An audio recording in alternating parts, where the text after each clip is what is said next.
You may be wondering whether there is a way to make your homemade kefir less sour. So today I just want to cover that, and I'll give you a few tips on how to make the process of making kefir even more easy. So stay till the end. Hi, I'm Beth, welcome to my channel, and today we'll cover everything you need to know about kefir. Do check my previous videos. I have recorded a whole series of them, and they are all stored in a playlist called the Kefir Diaries. So what I have here is a kefir cheese. You can see how wobbly it is. A whey at the bottom and then my cheese at the top.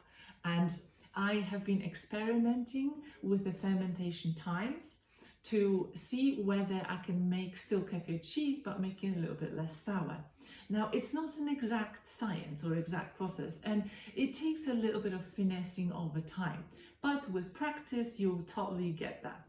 So what I do now to make my kefir cheese less sour, well, this is what I do. I started to strain my milk much sooner. So here's a batch that I've made yesterday. Not sure if you can see, the kefir grains are floating at the top, but the milk is still very runny. So it is really quite sort of wobbly and runny.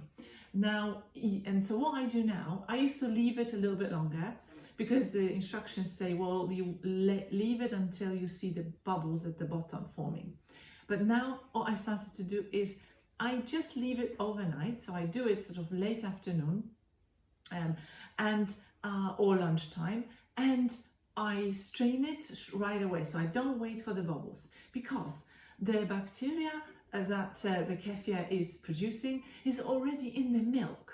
So my assumption and theory was, if I strain the kefir grains sooner while the kefir or the milk is still very runny, it's going to be easier for me to get the grains out of the milk, but also maybe that will also help me to make the kefir that you get as a result less sour, because it is about the speed.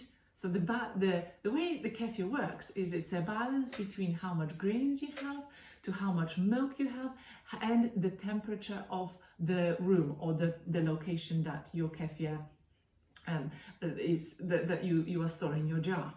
So what you can do is strain your kefir or your milk much sooner. Okay, literally just leave it overnight, and the first thing in the morning you can strain it, because your milk is already inoculated with the good bacteria.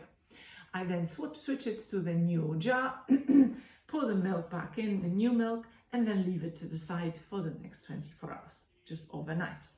And then, but what I have strained is still very runny.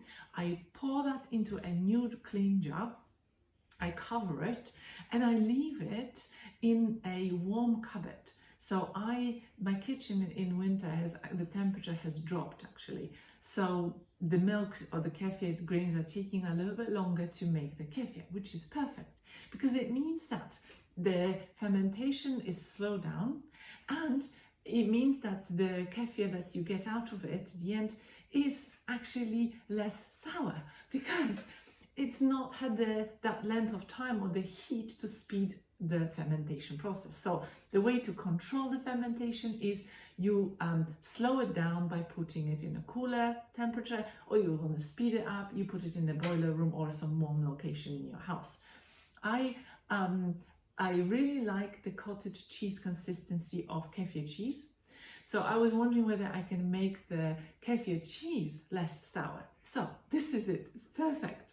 So this is a good wobbly consistency. You can see that the whey is nicely separated at the bottom, and then the cheese is sort of floating at the top. But if you look closely, there aren't a huge number of bubbles or little sort of fermentation bubbles, which means that this kefir cheese is not very sour.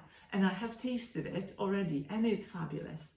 So this is how you can make sure that you stay in full control over the fermentation process, and your kefir cheese comes out like cottage cheese, almost like cottage cheese.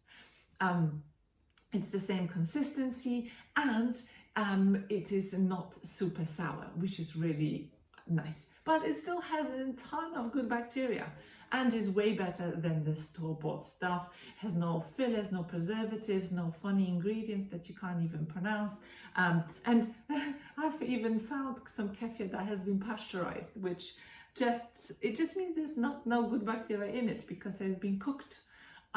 So I think all the food companies, I don't trust them. I don't trust them to have my health as their priority.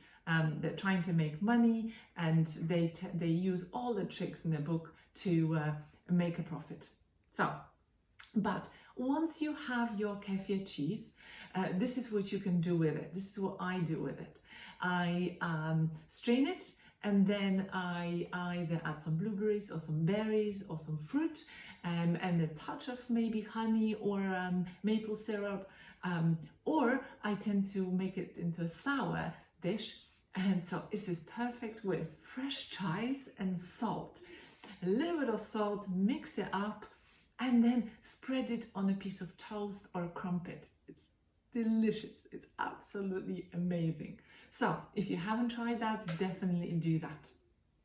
Thank you very much for watching for now. Subscribe to my channel for more videos like this, and do check out my playlist on the kefir, my journey so far, from all the way from day one when I got my kefir grains in the post till now.